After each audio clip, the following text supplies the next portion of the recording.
Good morning guys, in front of me is XIAOMI 13 Lite, and let me show you how to activate emoji suggestions.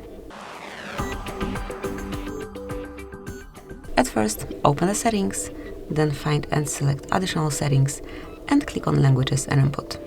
Now click on manage keyboards, select Gboard as this is the keyboard that we are using right now, and now all you have to do is to click on emojis, stickers and GIFs. Here under suggestions, while typing, make sure that this indicator is active, which is for emoji, and here you can also activate emoji stickers suggestions if you wish. So from now on, every time you will enter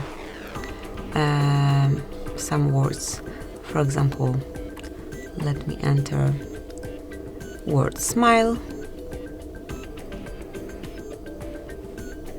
we have this suggestion of emojis. So that's it, that will be all. Thank you for watching. Please subscribe our channel and leave the thumbs up.